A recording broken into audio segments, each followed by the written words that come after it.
and welcome into Getting Help from Uncle Sam.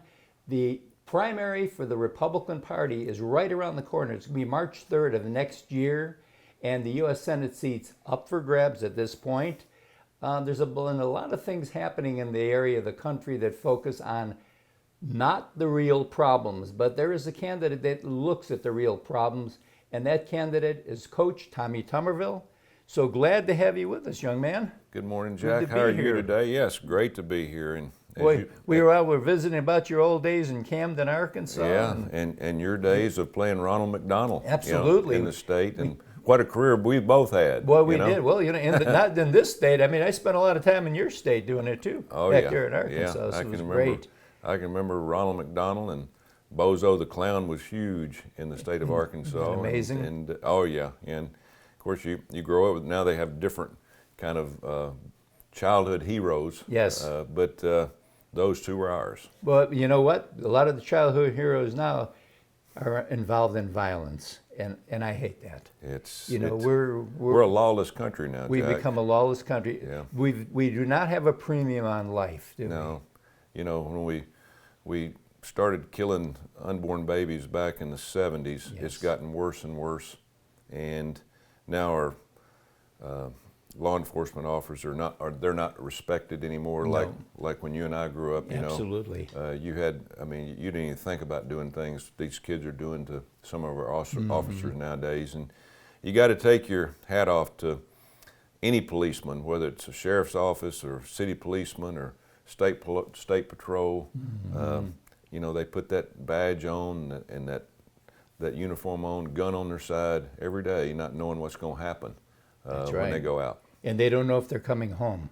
And that's the big thing. And very little pay. Very little pay. They do it. The people that are in law enforcement now pretty much do it because they think it's a thing to do, which is exactly right.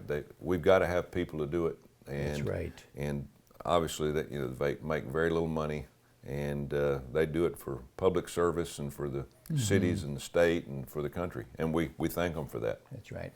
Well, Coach, on a national basis, one of the platforms that you're very much interested in is what we're doing with or not doing with immigration. Yeah. The laws are there. They've been there for a while, but yet we're not enforcing the laws. But do we need to change them? Well, as we just talked, we're a lawless country. Yes. We don't go by our laws anymore. We pick and choose. We have a double standard in this country for people that break the laws and nothing happens to them, but other people do things and they're in jail, sometimes for life. Jack, I've been in public life forever, it seems like, and I've traveled this country, traveled this state, and I've seen many, many things that have changed over and over.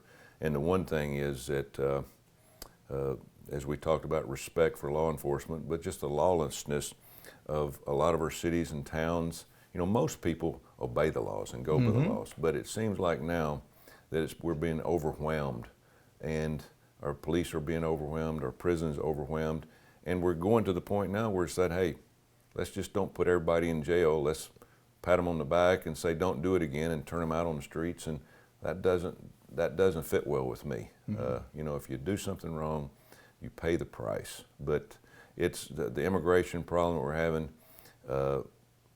is 3 or 4-fold.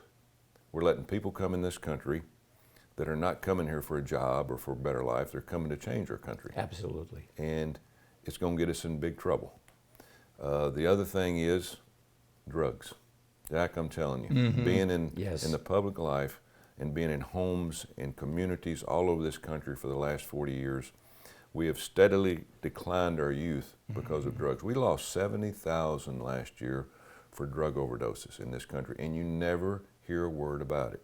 And unless we open our eyes and start talking about it again, starting in Washington, D.C., started in state government, starting in the border where most of the drugs are coming across, we're going to lose this generation. We are losing at a fast rate to the drug problem in this country, and it's not going to get any better unless we start talking about it. Absolutely. And of course, the other end is that human trafficking. We just think about that being other countries, But it's huge in our country. Oh, it's out of control. And again, that's something else That's coming it's- across the border. It's not talked about. That's and right. The human trafficking, and then it's just amazing to me that we allow what's going on at the border, and we seem like we have no answer in Washington, D.C. because everybody's got their opinion about it. But let's do something for the people. Let's do something for the people that are coming across, the kids. I've talked to several superintendents in this state in the last 6-7 months. They, Coach, we're having kids dropped off at our schools monthly, and they tell us to educate these kids, and they can't speak English. They've never been to school before. They're between the ages of 5 and 16, 17. And after they're with us for 2 or 3 weeks, they start trusting us, and they tell us how many times they've been raped and abused, sold, and we've got a blind eye to it. This country is better than this. Absolutely. We're a better people in this country. We're a giving country. We want to help people, but my goodness, we're being overwhelmed. We can't help the people that we have here now. We have no mental health problem. We got a huge drug problem. We got things going on with our elderly, our health care. We can't afford what we have, but we want to help, but we don't have the resources or money to help them. And unfortunately, it all starts in Washington, D.C. Yeah, well, thank you, Coach. We're going to get you to come back over the next couple of months because there's a lot of different factors also. But we know on most people's minds, immigration's number one. And just remember this, do your homework as far as talking to the different candidates that are out there. How do they get a hold of you? What's your website? TommyForSenate.com. Very simple. Just and go that's on there. T-O-M-M with a Y. T-O-M-M-Y. And again, it's got all the information on there. And you can see my platform and why I'm doing this. Great. And we'll be right back right after this.